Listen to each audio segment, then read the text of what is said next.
All right, so I finally did it. Finally got a tunnel ram. But as you can see, I got these carburetors on here. Most people don't know just by looking at them, but this is a pair of 390 vacuum secondary carburetors. And I'm going to be taking these off, and if somebody was interested in buying them, definitely let me know. My email will be in the description of the video. Anyways, 390s, they're cool. But for a 440, you need something a little bit more. And disclaimer, this is not my engine. This is Mark's engine at Bigfoots and Mopars. Definitely go check his stuff out. He's right on the edge of 1,000 subscribers, so definitely help him get there. I'll leave a link, if I can, in the description of the video to his stuff. Back to this. So we're going to take off these 390s and take a look at these that I just picked up. They're definitely a little bit of an upgrade, and definitely I want your guys' opinion on what you think of them, because I'm not a genius on carburetors. I don't even know of a large amount on carburetors. But this is a pair of 600s. Better than 390s.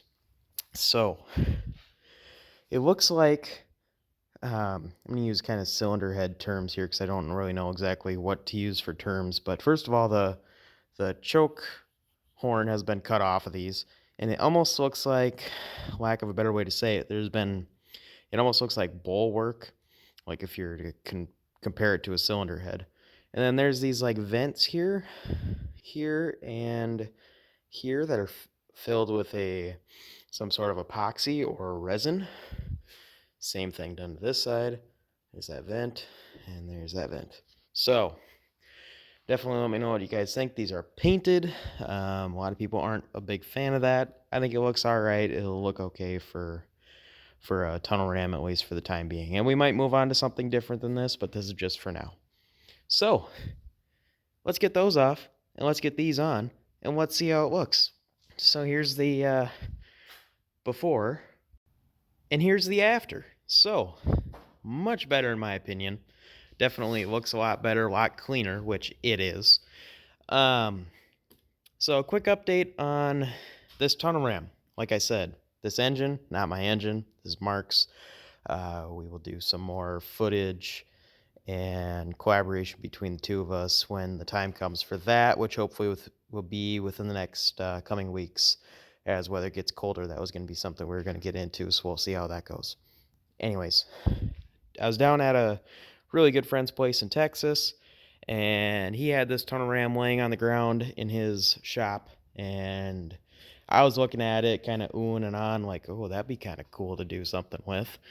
And he said, well, you interested in it? I said, well, sure. And he's like, well, I thought I was going to use it on something, but I just end up tripping over the thing all the time. How about you take it? And we made a deal on it, so here it is. And it's not going on this engine, but it is going on a 440 because it's for a 440, obviously. And it is a YAND stage 2. There's the part number. So if anybody knows stuff about that, definitely let me know. I don't know anything about tunnel rams. I don't know anything about carburetor setups for tunnel rams, really. So if anybody has information they could point me to a reliable source, definitely let me know. But I want to put this tunnel ram on a motorhome 440, and let me explain that. I have a 1976, I believe it is, 440 short block that is standard bore, stock piston, stock everything, but there's still crosshatch in the cylinders, it looks like, almost, and there's no ring ridge. So it's got no miles on it, really. So definitely would like to do something with that. And I just picked up a set of 915 closed chamber heads that are freshly rebuilt, new hardware, new everything, new bigger valves, the 214 181 valves as compared to the stock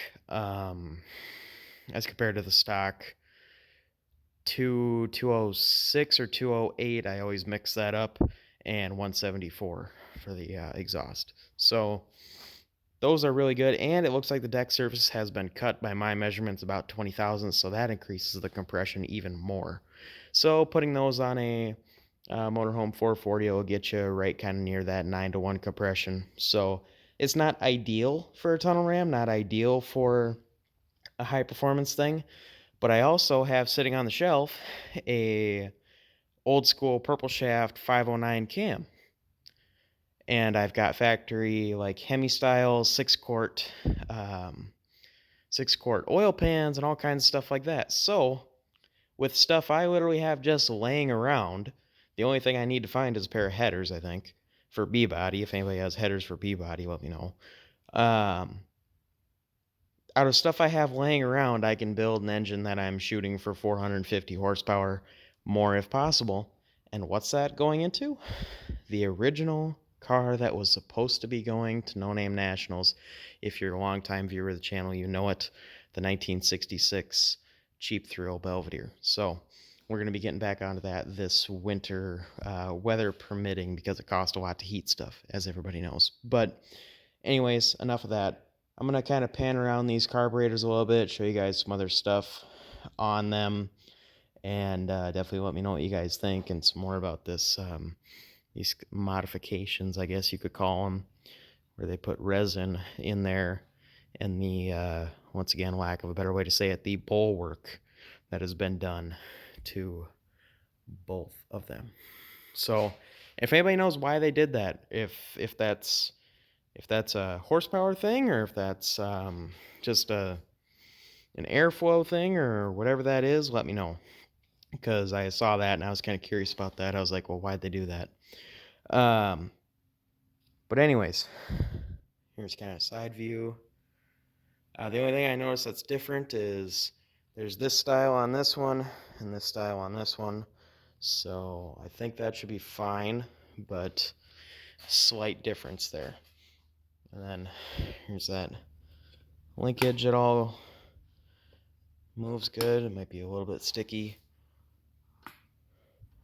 Yeah, that side's all good. This side might need to be lubed up a little bit. So we will get to that when we get to that. And if anybody has ideas, and I'll talk to a couple friends I have as far as plumbing for this and linkage for this, because like I said, never done this before. So anyways, I think that's going to do it for this one. Just kind of a quick little update on a kind of random thing going on. So I'm going to leave it at that. Definitely like and subscribe. We're really kind of gaining some traction on some stuff, and I like to focus on getting more videos out. Some stuff on the Super Bee coming up, as you can see. Gonna get that back in the garage, hopefully get it at least mostly assembled. It'll probably be done for the season. There's nothing left as far as whether that it could really be operating, but it'll get some attention this winter as well. So anyways, I will leave it at that, and I'll see you guys in the next one.